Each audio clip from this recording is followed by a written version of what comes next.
गुरुजी, अब हम थोड़ा समझना चाहेंगे ज्योतिषियों के बारे में। तो कैसे समझ में आता है कि ये एक या उनके चार्ट को देख के या कुंडली को देख करके ये ज्योतिषी हैं? किन लक्षणों, किन भावों को देखते हैं और कैसे? देखिए, ज्योतिषी के अंदर 4 देवगुण होंगे। पहली चीज तो ये कि वो कतई लालायित नहीं है कि आप उससे अपनी कुंडली दिखाएं। आप समस्या में, आपकी गरज है तो जाके दिखाइए। वो अपना ना कोई होर्डिंग करेगा, ना बैनर करेगा, ना विज्ञापन करेगा, ना आपको आमंत्रित करेगा, ना कोई ऐप बनाएगा, कुछ नहीं करेगा। आजकल के तो लगभग सारे ज्योतिषी ये ठग हैं। ये ज्योतिषी हैं कहाँ? व्यवसायी हैं। ये कितना बड़ा व्यवसाय होगा गुरुजी आपके? ये लगभग 20 लाख करोड़ का व्यवसाय है पूरे वर्ल्ड में। बाप रे, ये सब ठग हैं। ये अनुमान से परे है। अनुमान 20 से लाख परे। करोड़। 20 लाख करोड़ का टर्नओवर है।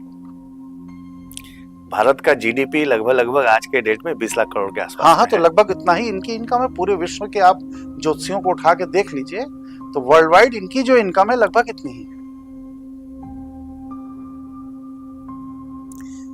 अच्छा, एक तो ये हो गया देव हाँ, कि वो किसी को आमंत्रित नहीं करता जी। जिसको कष्ट है वो स्वतः उसे ढूंढते हुए पहुंचेगा, पहली चीज। दूसरी चीज ये कि वो भ्रमित नहीं करता।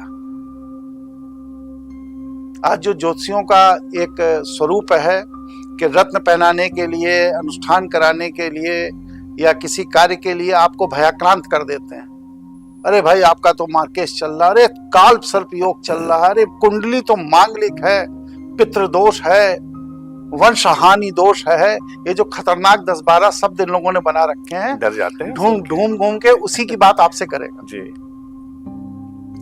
तो वो क्यों? वो भयाक्रांत करना चाहता है जिससे आपकी जेब का पैसा ज्योतिषी की जेब में आ जाए, बस। और कुछ नहीं उसका उद्देश्य। तो जो असली ज्योतिषी होगा वो किसी को भयाक्रांत नहीं करेगा। क्यों नहीं करेगा? असली ज्योतिषी किसी को भयाक्रांत इसलिए नहीं करेगा क्योंकि वह जानता है कि हमारे पास कब कितना आना है। तो हमें किसी को डरा के लेने की जरूरत क्या है?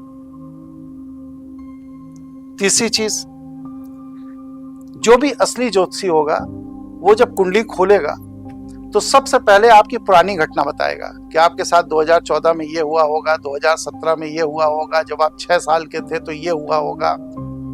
जब आप कहेंगे हाँ हुआ, तब वो फिर आपका भविष्य बताएगा। जो हमारा भूत नहीं बता सकता वो हमारा भविष्य क्या बताएगा? सही बात। ठीक है नहीं? बिल्कुल। तीसरा लक्षण ये। चौथा लक्षण अच्छे ज्योतिषियों की पहचान ये है कि वो अपनी मौज में रहते हैं। जैसे मैं तो देखता हूं यहाँ तो कॉर्पोरेट ऑफिस की तरह ज्योतिषी जी ठीक 10 बजे घड़ी से बैठ जाएंगे, 2 बजे उठेंगे, खाना खाएंगे, फिर शाम 4 बजे फिर बैठ जाएंगे, रात 9 बजे तक बैठे रहेंगे।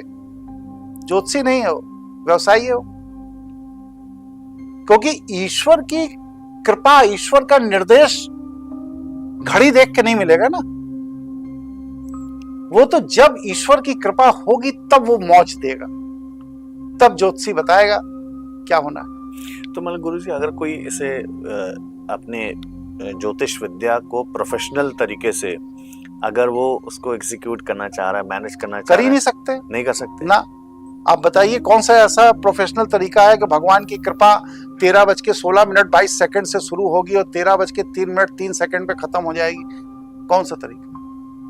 भगवान की कृपा अपनी मौज से होगी। आप अपने व्यक्तित्व को बताइए। आप हमें बता सकते हैं कि कल आप कितने बजे से कितने मिनट तक खुश रहेंगे और कितने बजे से कितने मिनट तक चिड़चिड़ाते रहेंगे? बिल्कुल नहीं। तो जब आप अपना नहीं बता सकते हैं तो भगवान का क्या बता देंगे? भगवान खुश होगा तो कृपा करेगा, आपका भविष्य समझ जाएगा। नहीं खुश है, आप जबरदस्ती पीछे पड़े हैं तो क्या होगा? वो नाराज है, वो 4 गाली आपको भी देगा, भगा देगा। इसलिए मौज में ज्योतिषी जीता है जी, किसी का अधीन नहीं है जी। चूंकि दैवीय कृपा है, ईश्वरीय कृपा है उन पे, तो जो कृपा कर रहे हैं उनकी भी तो अपेक्षाएं होंगी। बिल्कुल है। उनकी क्या अपेक्षाएं है एक अच्छे ज्योतिष? देखिए, भगवान शिव ने जो इस सृष्टि को बनाया है उनकी बस सिर्फ एक ही अपेक्षा है, लोक कल्याण।